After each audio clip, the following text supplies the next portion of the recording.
Good morning everyone, আশা করছি তোমরা সকলেই ভালো আছো। তো আজকে দেখো সকালবেলা উঠে ফ্রেশ হয়ে তারপরে ছেলে চলে গেছে স্কুলে, ওকে টিফিন রেডি করে দিয়ে নিয়েছি। তারপরে লেগে পড়েছি ঘরের কাজে। তো দেখো আজকে আমি বেডশিটগুলো সব চেঞ্জ করব, কয়দিন ধরেই করবো ভাবছি, হয়ে আর উঠছে না। দেখো প্রথমে আমি টিভির ঘরে বেডশিটটা চেঞ্জ করে নিলাম, চেঞ্জ করে বেড কাভারটা ভালো করে পেতে দিলাম, ধোয়া কাঁচা বেড কাভার পেতে দিয়ে তারপরে আমি দেখো কার্পেটগুলো উঠিয়ে নিচ্ছি। এটা ডেইলিকার আমার অভ্যেস, কার্পেটগুলো সন্ধ্যাবেলা পেতে দেওয়া হয়, সারাদিন আর পাতা হয় না। তারপরে কার্পেটগুলো উঠিয়ে ঝেড়ে তারপরে আমি ঘর দুয়ার ঝাড়ু দিয়ে তারপরে মুছে নিই। তারপরে চলে আসলাম বেডরুমে এসে বেডরুমের বেডশিটও আজকে চেঞ্জ করবো। বেডশিট, বালিশের কাভার, কোল বালিশের কাভার সব কিছুই চেঞ্জ করে নিব। তো মানে বেডরুমেরটা একটু বেশি নোংরা হয়, আর সারাদিন তো বিছনায় কেউ ওঠে না, ছেলে থাকে স্কুলে। তো দেখো বেডশিটটাও চেঞ্জ করে নিয়েছি, বালিশের কাভার সব কিছু চেঞ্জ করে নিয়েছি, তোয়ালিগুলো সব চেঞ্জ করে নিয়েছি। আর এই যে দেখো খাটটাটগুলো যা আছে সব মুছে নিলাম, কেননা এটা আমার রোজকার রুটিন, এগুলো সব মুছামুছি করবো। বিছনা টান করে পেতে ঝেড়ে টেড়ে নিলাম। তারপরে সব কিছু মোছামুছি হয়ে গেছে, টিভির রুমেরটাও হয়ে গেছে। তারপরে দেবো ঘর ঝাড়ু দিয়ে তারপরে আমি ঘরটা মুছে নেব। ঘরটা মুছে তারপরে স্নান করে চলে যাব ঠাকুর ঘরে। আর দেখো এই যে ঘরটা ঝাড়ু দিয়ে নিচ্ছি। তো এই ঘর মোটামুটি 3-4টা রুম, তারপরে হচ্ছে তোমার বারান্দা, এগুলো ঝাড়ু দিয়ে মুছতে আমার প্রায় 1 ঘন্টা লেগে যায়। তারপরে সব কাজ সেরে স্নান করে চলে আসলাম ঠাকুর ঘরে। আজকে যেহেতু বুধবার, তো আমি আগে বিকালবেলা চেঞ্জ করতাম ঠাকুরের কাপড়, কিন্তু এখন আমি কি করি, সকালবেলায় সব চেঞ্জ করে ঠাকুরকে স্নান করিয়ে ধোয়া জামা কাপড় একবারে পরিয়ে দিয়ে নিই, কেন বৃহস্পতিবারে অনেকটাই লেট হয়ে যায়।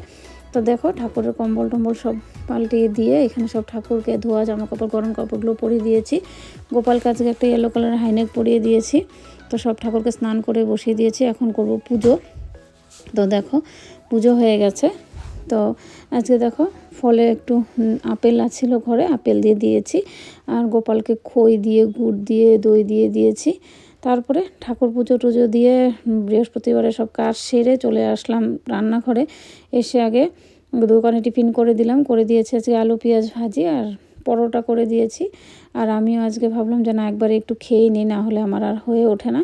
তো চা আর এই যে একটা পরোটা আর একটু আলু ভাজি নিয়ে নিয়েছি। তারপরে সব সবজি কেটে নিলাম, রান্না বসাবো। এখানে টমেটো আর কাঁচা লঙ্কা আছে, বেটে নিব। এখানে লাউ কেটে নিয়েছি, আর এখানে দেখো আলু আর বেগুন কেটে নিয়েছি।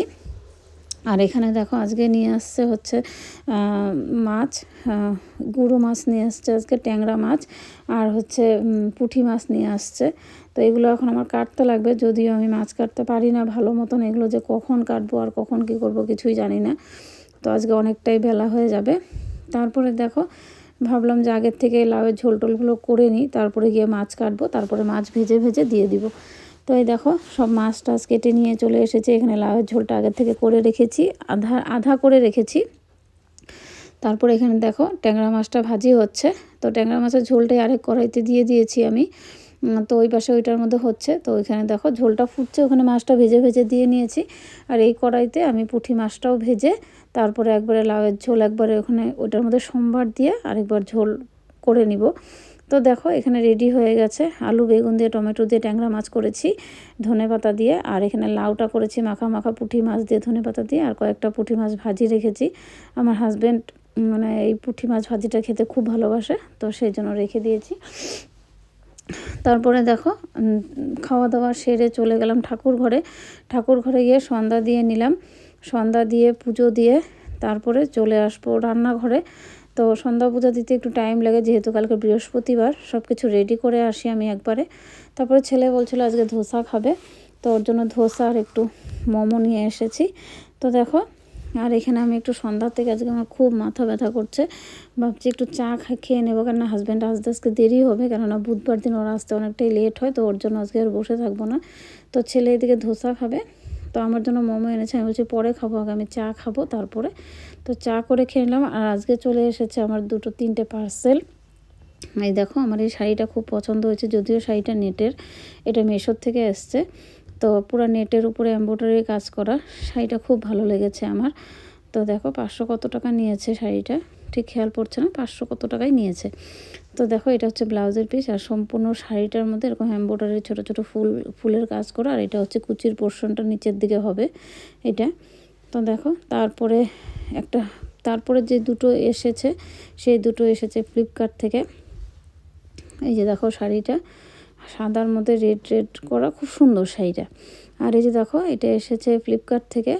তো এটার মধ্যে একটা টপ অর্ডার করেছিলাম জিন্স বা লং স্কার্টের সঙ্গে পরার জন্য, খুবই সুন্দর এসেছে, কাপড়টাও খুবই ভালো। এই দেখো নিচের পোর্শনে কড়ি দেওয়া আছে, আর হাতাটা একটু ঢোলা টাইপের, হাতাটার মধ্যেও কড়ি দেওয়া আছে, আর পেছন সাইডে যেরকম ব্লাউজের ডিজাইন করা থাকে সেরকম ডিজাইন করা আছে। খুবই সুন্দর কুর্তিটা, খুব ভালো লেগেছে। দামও বেশি নেয়নি, 230 টাকার মতো নিয়েছে কুর্তিটা।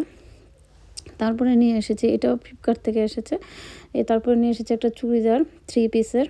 তো আমি রিভিউ দেখে যদিও এনেছি, তবে ভাবিনি কোয়ালিটিটাও ভালো এসেছে।